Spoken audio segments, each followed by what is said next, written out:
রানা ওয়াহিদ সিরাজি সাহেব আমার অত্যন্ত প্রিয় ব্যক্তি। আলহামদুলিল্লাহ, কমিউনিটির বিশিষ্ট ব্যক্তিত্ব, মিডিয়া ব্যক্তিত্ব। আমি ওনাকে অনুরোধ করব মঞ্চে আসার জন্য। আলহামদুলিল্লাহ, সালাম জানাচ্ছি। মহান আল্লাহ সুবহানাহু ওয়া তাআলা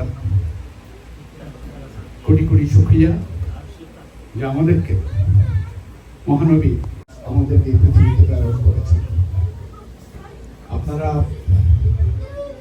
আমাদের ওলামাগণের মুখ থেকে মহানবী হযরত মুহাম্মদ মুস্তাফা সাল্লাল্লাহু আলাইহি সাল্লাম সম্বন্ধে শুনবেন অনেক কিছুই।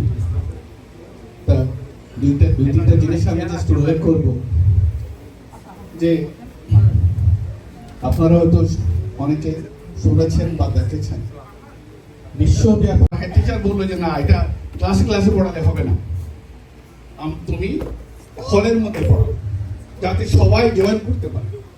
এবং আপনারা বিশ্বাস করেন এখানে মানে প্রত্যেকটা মানুষ, বিশেষ করে সাধারণ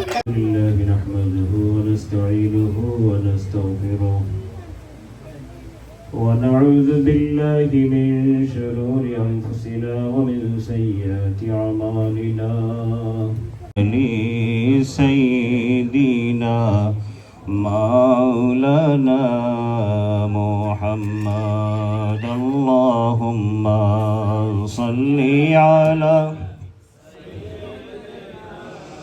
مولانا محمد وعلى آل سيدنا مولانا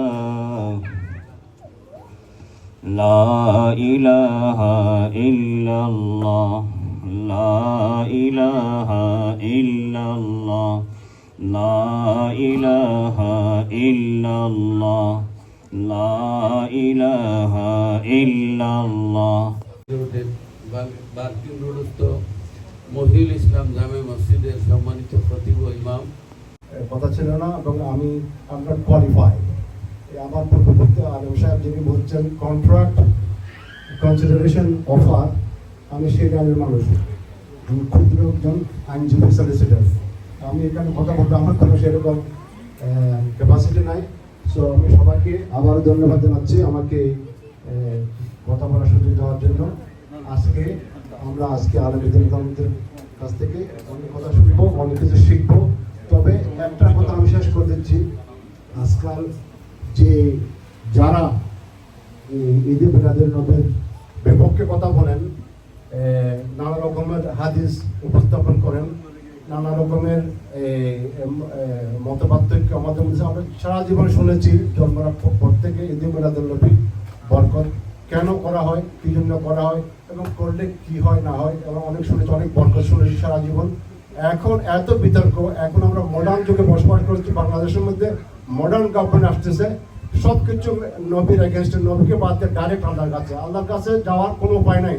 নবীকে এখানে কোর্টে যেতে হবে, জাজের কাছে আপনি পাবলিক কেউ যেতে পারে না, একজন উকিলের মাধ্যমে যেতে হবে, একজন ব্যারিস্টারের মাধ্যমে যেতে হবে। আমি সেভাবে মনে করি আমাদের আল্লাহর কাছে পৌঁছাতে হলে নবীর মাধ্যম ছাড়া কোনো বিকল্প নেই।